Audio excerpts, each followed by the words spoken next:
Yeah, I just want to, I wanted to ask you about the latest after our exchanges on, I guess it was Tuesday, about the aid situation and this new UN Commission report that is very harshly critical of Israel. One, since Tuesday, have you seen anything that would make you think that they are now more in compliance with the criteria that were laid out in the letter? And number two, what do you think of this UN Commission's? Let me get to the second part of your question first. As it relates to the UN Commission, I've seen some of that reporting, and we've seen some language coming out of that indicative of their belief that some of the actions could be constituted as, and this is their phrasing, genocide. That is something we would unequivocally disagree with. This is their phrasing, genocide. We would unequivocally disagree with. This is their phrasing, genocide. We would unequivocally disagree with. As it relates to the humanitarian situation, I laid out on Tuesday some of the steps that we have seen taken. We expect some additional steps to take place as well over the course of this week. Particularly, we anticipate that the IDF and COGAT may make some adjustments to the list of items, the dual-use items that would be allowed to be categorized within humanitarian aid. Certainly, progress in that space would build on the many things that I outlined the other day on Tuesday. And all in all, what we want to see is all of these things in their totality continue to contribute to an improvement in the humanitarian circumstances on the ground. But they haven't done that yet. That we expect a decision to be made on that sometime this week. And there's still been no meeting of this civilian harm reduction. That is my understanding. But again, these items were October 31st, even before the last the deadline on Tuesday. Certainly, our hope and our expectation is such an engagement happens as soon as possible. But ultimately, Matt, look, we talked a little bit about this the other day. We want to make sure that these kinds of efforts are sustained over an extended period of time. You and I and many others have had a fairly extensive back and forth on Tuesday about the contents of the original letter that Secretaries Blinken and Austin sent in October, but also the results that we're seeing on the ground. Obviously, colleagues in the humanitarian space had some perspectives and points of view on this and well. And I say all this to say that at the end of the day, we welcome criticism of the United States record. Certainly, we even welcome criticism of Israel's record when it's warranted. Certainly, we even welcome criticism of Israel's record when it's warranted.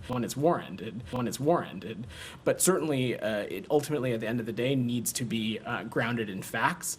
And the facts are is that on many of the items that were outlined in this letter that was sent by the secretaries, we have seen progress and steps in the appropriate direction.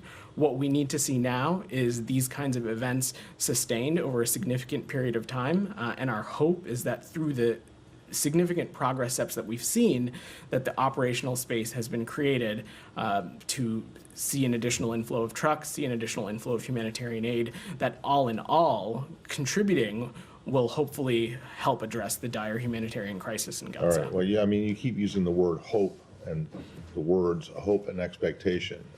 It's just, at this point, it kind of sounds like, thoughts and prayers being offered for victims of tragedies, which are you saying that all accusations against Israel are unfounded? No, what I'm saying is the accusation of genocide, specifically in that UN commission, those accusations are unfounded. Also, in the point that I was making about criticism of Israel needing to be grounded in facts, our viewpoint is that some of the metrics that were outlined by some of these humanitarian groups in their scorecard release the other day are inconsistent with what we're seeing on the ground. And just some examples of that.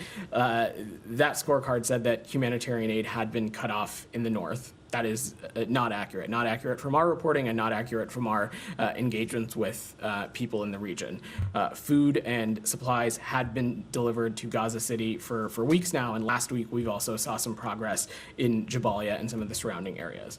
That scorecard had said that the Musawi humanitarian zone had not been expanded. Also not true. We have seen the humanitarian zone in Musawi expanded. So there are just some simple things like this that we think are inconsistent with the facts on the ground. That does not mean to say that the humanitarian situation in Gaza is perfect. It's not, as I said on Tuesday, but any criticism of the United States or Israel and our humanitarian undertaking absolutely needs to be grounded in the truth on the ground. And some of those metrics are inconsistent with what our colleagues and those who have been engaged on this deeply are seeing directly. Well, I'm kind of surprised you want to get into metrics that are contained in the NGO report, since you absolutely refuse to get into your own metrics when you were asked about it numerous times on Tuesdays. We certainly were. There was no resistance to get into some of those metrics. Let's get into the most basic metric, which was the number of trucks of aid going in every day. You said 350 was the bare minimum. What is it? That certainly was the metric that was outlined in the letter. And as I said on Tuesday, the metric that we had as it related to between November 1st and November 9th, let me just pull up my notes. And I unfortunately don't have a more updated figure for you at this time, but the metric that we had seen between November 1st and November 9th was 404 trucks. Again, I don't say this to say that we are satisfied with that number. We certainly are not. And some of the changes that I outlined on Tuesday, the opening of new gates, the waiving of the customs requirement, the Jordanian corridor, some other measures, the hope is that the government of Israel, the UN, and other regional partners can utilize those changes to see an influx of trucks go in. That is what the United States certainly expects, and it's what we're going to continue to push for as well. Daphne, go ahead. Thank you. Human Rights Watch said today that Israeli authorities have caused forced displacement of Palestinians in Gaza to an extent that constitutes war crimes and crimes against humanity. Have you seen anything that would make you agree with that assessment? We have not. Certainly, forced displacement is something that continues to be inconsistent with the principles that Secretary Blinken laid out in Tokyo.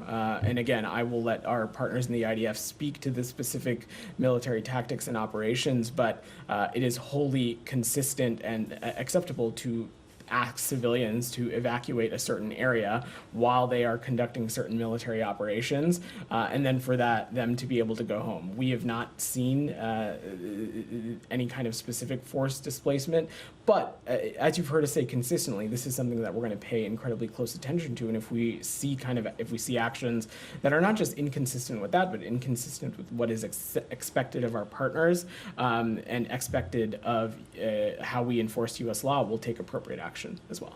So you don't agree that there's been forced displacement to the extent that constitutes war crimes? We have not made such an assessment. And how can you say that you've not seen crimes against humanity, war crimes, genocide, anything like that, if there's still assessments that are going on within the state? What we have said is that these assessments are ongoing, and we've been very specific. We have not closed the door on necessarily coming to that conclusion. What we are talking about is that these are ongoing assessments, and we are going to continue to pay attention to the kinds of actions and behavior that we're seeing.